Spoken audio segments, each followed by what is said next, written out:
আমার নবীর শ্রেষ্ঠ সাহাবী সাইয়েদনা সিদ্দিক আকবর। যতবার সিদ্দিক আকবরের নাম বলবো ততবার জুবান খুলে বলবেন সুবহানাল্লাহ। সাইয়েদনা সিদ্দিক আকবর আমার নবীর শ্রেষ্ঠ সাহাবী সাইয়েদনা সিদ্দিক আকবর, ইসলামের প্রথম খলিফা সাইয়েদনা সিদ্দিক আকবর, খোলাফায়ে রাশিদিনের প্রথম খলিফা সাইয়েদনা সিদ্দিক আকবর। ওই সিদ্দিক আকবর কেমনে আমার নবীকে ভালোবাসতে জানেন? আমার নবী মসজিদে নবীতে বসা বয়ান করছে, তাকরীর করছে, নসিহত করছে, সাহাবায়ে কেরামরা ঠিক এইভাবে আমার নবীর সামনে বসা।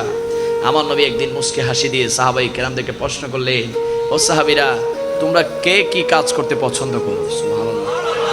তোমরা কে কি করতে পছন্দ করো? আমাকে আপনাকে যদি কেউ প্রশ্ন করে আপনি করতে কি পছন্দ করেন, আমার বাইরে যদি বলি কি করতে পছন্দ করেন, হয়তো বলবে হুজুর অনেক ব্যস্ত, একটু যদি কক্সবাজার একটু রেস্ট করে আসতে পারতাম তাহলেই তো ভালো লাগতো। অনেকে বলবো হয়তো রাঙ্গামাটি, খাগড়াছড়ি, বান্দরবন যাইতে হয়তো একটু ভালো লাগবে, একটু শহরে নামি দামি রেস্টুরেন্টে খাবার খেলে ভালোই লাগবে, এলাকায় মেজবান হচ্ছে, মেজবানে যদি একটু ভালো সোনার ডাইল, গরু গোস্ত, নলা দিয়ে যদি খাইতে পারতাম তাহলে তো মজাই লাগতো, ঠিক কিনা? আবার অনেক যুবক আছে হুজুর অন্য কিছু দরকার নেই, একটা আইফোন দেন খুশি হয়ে যাব। অনেক যুবক আছে হুজুর একটা বাইক কিনে দেন ঠিক হয়ে যাব, আছে না নাই? অথচ সাহাবীদেরকে যখন আমার নবী বলেছে, ও সাহাবীরা তোমরা কে কি কাজ করতে পছন্দ করো, একজন সাহাবী আদব সহকারে দাঁড়িয়ে বলতে লাগলেন, ইয়া রাসূলুল্লাহ, আমি 5 ওয়াক্ত নামাজের পাশাপাশি গভীর রজনীতে তাহাজ্জুদের নামাজ পড়তে বেশি ভালোবাসি। আরেকজন সাহাবী দাঁড়িয়ে বলতে লাগলেন, ইয়া রাসূলুল্লাহ, রমজানের 30টা রোজা রাখার পাশাপাশি সারাটা বছর নফল রোজা রাখতে বেশি পছন্দ করি। আরেকজন সাহাবী দাঁড়িয়ে বলতে লাগলেন, যিনি হচ্ছেন ইসলামের তৃতীয় খলিফা উসমান গনি জিন্নুরান, তিনি দাঁড়িয়ে বলতে লাগলেন, ইয়া রাসূলুল্লাহ, আমি ইসলামের জন্য বেশি বেশি দান সদকা করতে বেশি ভালোবাসি। আরেকজন গরম সাহাবী হানজালা রাদিয়াল্লাহু তাআলা আনহু, তিনি দাঁড়িয়ে বলতে লাগলেন, ইয়া রাসূলুল্লাহ, আমি ইসলামের পথে জিহাদ করতে বেশি ভালোবাসি। আর আমার নবীর সামনে বসা ছিলেন সাইয়েদনা সিদ্দিক আকবর, আদব সহকারে দাঁড়িয়ে বলতে লাগলেন, ইয়া রাসূলুল্লাহ, আমি আবু বকর 3টা কাজ করতে বেশি ভালোবাসি। আমার নবী বলতে লাগলেন, ও সিদ্দিক, তোমার 3টা কাজ পছন্দ, কি কি? সিদ্দিক আকবর চোখের পানিগুলো ছেড়ে দিলেন, সুবহানাল্লাহ। 1 নম্বরে সিদ্দিক আকবর বলতে লাগলেন, ইয়া রাসূলুল্লাহ, আমি আবু বকরের প্রথম পছন্দের কাজ হচ্ছে আন-নাজরু ইলা ওয়াজহি।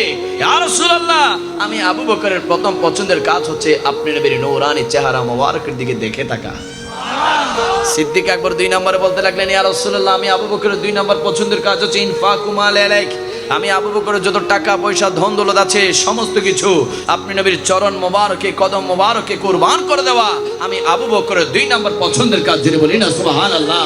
3 নম্বরে সিদ্দিক আকবর বলতে লাগলেন, ইয়া রাসূলুল্লাহ, আমি আবু বকরের 3 নম্বর পছন্দের কাজ হচ্ছে ওয়াল জুলুসু বাইনা ইয়াদাইক। ইয়া রাসূলুল্লাহ, আমি আবু বকরের 3 নম্বর পছন্দের কাজ আপনি নবীর সামনে থাকা, পিছনে থাকা, ডাইনে থাকা, বামে থাকা আপনি নবীর কদম মোবারকে সারাটা জীবন কুরবানি করে দেওয়া আমি আবু বকরের 3 নম্বর পছন্দের কাজ। যদি বলি না সুবহানাল্লাহ।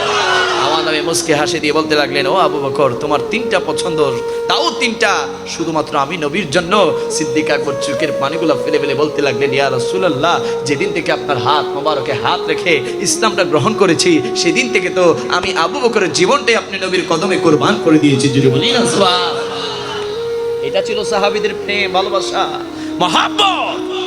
আমার নবী হিজরতে যাবে, কোথায় যাবে? কোথায় যাবে?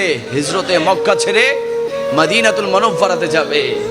আমার নবী একবার সিদ্দিক আকবরকে ডাক দিয়ে বলল, আবু বকর এদিকে আসো, আল্লাহ হুকুম দিয়েছে আমি যেন মক্কার জমিন ছেড়ে মদিনাতে চলে যাই। আমি যখন মক্কার জমিন ছেড়ে মদিনাতে যাব, আমি নবীর সফর সঙ্গী হিসেবে তুমি সিদ্দিক আকবর যাবে। যদি বলি না সুবহানাল্লাহ।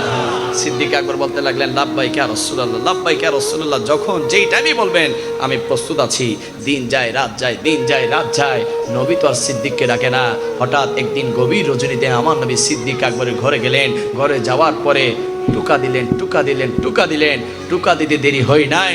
সিদ্দিক আকবর দরজাটা খুলে বলে দিলেন, লাব্বাইকা ইয়া রাসূলুল্লাহ, লাব্বাইকা ইয়া রাসূলুল্লাহ, লাব্বাইকা ইয়া রাসূলুল্লাহ। আমার নবী ডাক দি বলে, ও আবু বকর, রাত তো গভীর হয়েছে, আশেপাশে সকলে ঘুম যাচ্ছে, কিন্তু আমি নবী ডাক দিতে দেরি হয় নাই, তোমার দরজা খুলতেও দেরি হয় নাই, কারণ কি? কারণ কি? তুমি কোথায় ছিলে? সিদ্দিক আকবর চোখের পানিগুলো ফেলে ফেলে বলতে লাগলেন, ইয়া রাসূলুল্লাহ, যেদিন থেকে আপনি বলেছেন আমি আবু বকরকে নিয়ে আপনি মক্কার জমিন ছেড়ে মদিনাতে যাবেন, ওই দিন থেকে আমি আবু বকর আর রাতের বেলা ঘুমাতাম না, রাতের বেলা ঘুমাতাম না। আমি আমার ডান কানটাকে দরজার সাথে লাগিয়ে রাখতাম, কখন আপনি নবী আমাকে ডাক দিবেন, কখন আপনি আমাকে ডাক দিবেন। ইয়া রাসূলুল্লাহ, আপনি ডাক দেওয়ার সাথে সাথে যদি আমি জবাব না দেই, বেয়াদবি হয়ে যাবে, আল্লাহ তাআলা আমার উপর নাখুশ হয়ে যাবে, আপনি নবীর অন্তর মোবারকে কষ্ট আসবে। ইয়া রাসূলুল্লাহ, আমি রাত গিয়েছে, দিন গিয়েছে, 24 ঘন্টা আমার কানটা দরজার সাথে লাগিয়ে রাখতাম আপনি নবীর ডাক মোবারক শোনার জন্য। যদি বলি না সুবহান।